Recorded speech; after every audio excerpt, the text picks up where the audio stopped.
I never believed graveyards were haunted. To me, they were just quiet places where grief went to rest. That belief died the night I worked my first shift as a night caretaker at Old St. Rowan Cemetery. The cemetery was older than the city itself. No electric lights inside, no cameras, no visitors after sunset. My job was simple: lock the gate at midnight, patrol once every hour, and leave before dawn. On my first night, the caretaker before me gave only one warning. "Whatever you hear," he said, "don't answer back." I laughed it off. I wish I hadn't. The gate locked behind me with a heavy metallic scream. Fog crept between the gravestones like something alive, wrapping itself around my ankles. The air smelled of damp soil and rusted iron. At 12:43 a.m., everything was silent. Too silent. Then I heard it, a soft sound, like breathing, slow, deep, human. It wasn't behind me, it was under the ground. I stood frozen, my flashlight shaking in my hand. The sound came again, long inhale, short exhale, directly beneath a grave that had no headstone, just disturbed soil. I told myself it was an animal, but animals don't breathe like they're afraid. I checked the cemetery records later that night in the guard shed. The grave had no name, no date, no record of burial. Unofficial, unregistered, the kind of grave that shouldn't exist. When I stepped back outside, the fog had thickened. My flashlight flickered, and that's when I heard whispering. Not words, my name, spoken slowly, correctly.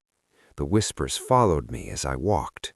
Every path led me back to the same grave.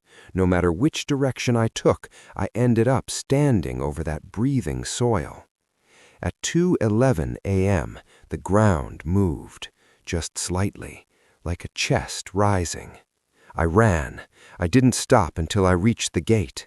I tried unlocking it, hands shaking, heart pounding. That's when I felt it. A hand, cold, gripping my ankle. I screamed and fell forward. When I turned around, there was nothing there. No hand, no footprints, only dirt beneath my shoe, pressed inward like fingers had dug into it. I unlocked the gate and left the cemetery that night, but I didn't quit. Because fear fades, curiosity doesn't. The second night, I brought a shovel. I told myself I needed proof. At exactly 2:11 a.m., the breathing started again, louder this time, closer. I stood over the grave and pressed my ear near the soil. The breathing stopped. Then a voice whispered directly into my head, "You're late." My hands moved without permission. I started digging. The soil was warm. That should have been impossible. After 3 feet, the shovel hit wood. A coffin. New. Too new. And it was shaking. Something inside knocked back. Once. Twice. Then scratching from the inside. I dropped the shovel and stumbled backward. The coffin lid creaked open by itself. What I saw inside wasn't a corpse. It was me. Same face, same clothes, same terrified expression, except the eyes. They were wide open and breathing. "Please," it whispered, "they buried the wrong one." The ground behind me shifted. Graves opened silently one by one. Pale hands pushed through the soil. Faces emerged, mouths stitched shut, eyes hollow, expressions frozen in terror. They weren't dead. They were abandoned. The version of me in the coffin reached out. "They don't let us die. They don't let us live." My chest tightened. My heartbeat slowed. And then I understood. This cemetery wasn't for the dead. It was for the forgotten. People erased. People replaced. I ran again. But this time the gate wouldn't open. The whispering grew louder, merging into one voice. Stay. Hands grabbed me from every direction, pulling me toward the open graves. The ground beneath my feet softened, swallowing me slowly. I screamed until my throat burned. And then, silence.